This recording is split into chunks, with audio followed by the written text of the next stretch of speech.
This is how Floyd Mayweather knocked out this overconfident boxer. Both fighters stepped into the match undefeated, and in the first round, Hatton managed to catch Mayweather off guard with a lunging jab as Mayweather threw a check hook. And throughout the fight, Hatton used relentless pressure against Mayweather, staying on the inside and constantly clinching while attacking. Hatton was making the fight dirty, making it hard for Floyd to be defensive and technical. He also taunted Mayweather by turning his back, but Floyd didn't fall for any of this. Instead, he analyzed Hatton's style until he found the weakness. Then he began to outbox Hatton. He used footwork and precise attacks to avoid counters and create space. This gave Mayweather control of the fight, and then he lured Hatton in and caught him with a check hook that sent him to the canvas and led to the end. This is why Mayweather never lost. When Oscar fought Floyd, he was able to use his jab to push Floyd against the ropes and limit his offense. Floyd couldn't counter like he wanted to, and Oscar was able to steal some rounds. Normally, Floyd counters the single jab by using his pull counter, but Oscar was throwing double and triple jabs, so Floyd adjusted by using his lead hand to pin Oscar's right glove. While Oscar's jabbing hand was still free, Oscar was forced to pause as he looked to anticipate Floyd's offense, and when Oscar tried to attack using his left hand, Floyd would counter, making Oscar hesitant on throwing it. Once that threat was set, Floyd worked to establish his own jab and used probes to limit Oscar's offense. This combined with the jabs to the body zapped Oscar's energy levels, and Floyd was able to start landing his power shots with his right hand, and Oscar was too focused on defending them to back Floyd up against the ropes. The hidden setups behind Mayweather's knockouts. At the start of the round, Floyd tries to land a check hook on Hatton as he pressures him into the ropes, but Hatton leaped in with a cross before Floyd could catch him with the hook. Now Floyd has to figure out how to control the space to land the check hook, so he starts using his jab instead of the hook when Hatton pressures him into the ropes. And again, they get into a similar position where Hatton pressures Floyd into the ropes, and Floyd tries to use his jab to control the distance, but Hatton slips it and goes in with a jab of his own that Floyd evades. Floyd then clinches and they reset, but Floyd set him up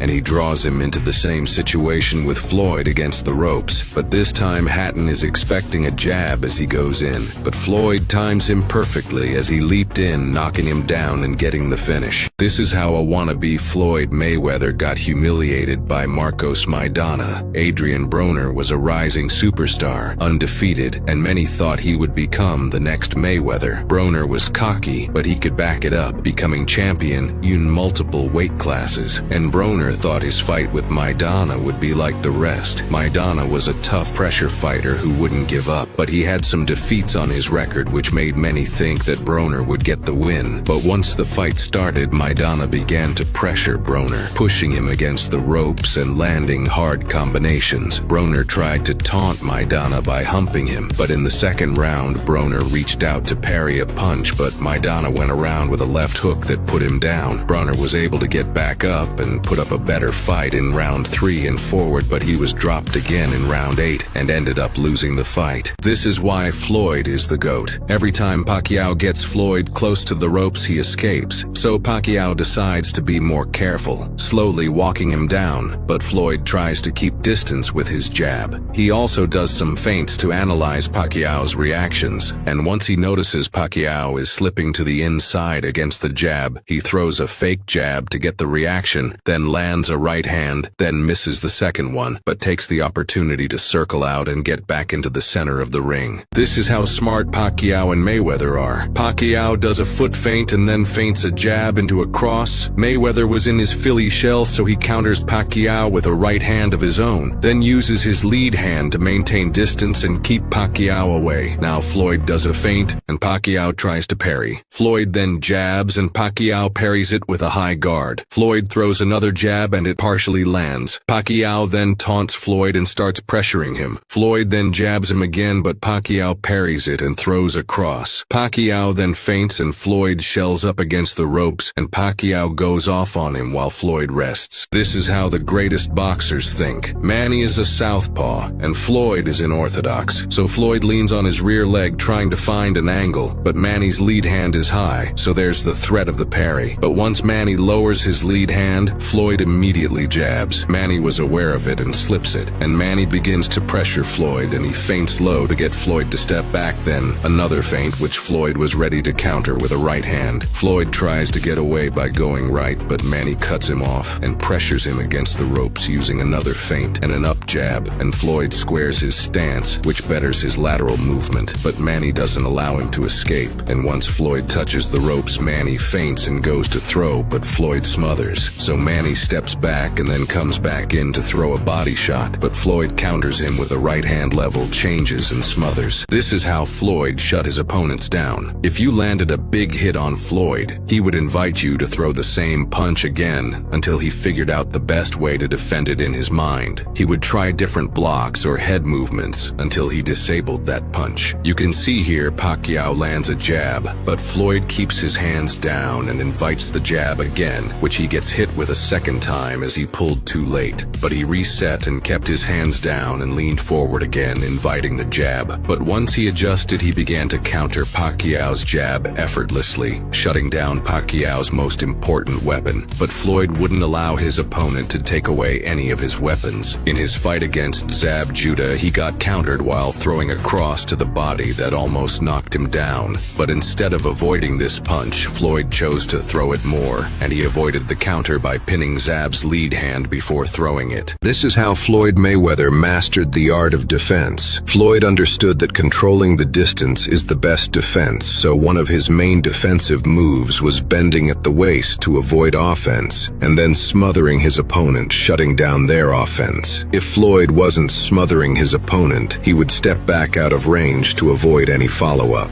These two moves were enough to eliminate most of his opponent's offense, and once he got their timing, he could begin to counter in between shots. This is what happens when an undefeated kickboxer fights the greatest boxer of all time. The fight begins, and it's clear that Floyd is not taking it seriously. He is obviously heavier and doesn't fear tension at all. Tension, on the other hand, was taking it serious. So when Floyd threw his first punch, Tension slipped it and countered him with a left cross, then circled out of range. So Floyd started walking him down with a high guard, absorbing Tension's punches and overwhelming him until he dropped him. Tension got up and was able to slip Floyd's hook to buy himself some time, but Floyd again pressured him and landed another hook that sent Tension to the canvas. Tension got up but was dropped one last time by a check hook, which caused his corner to throw in the towel and end the fight.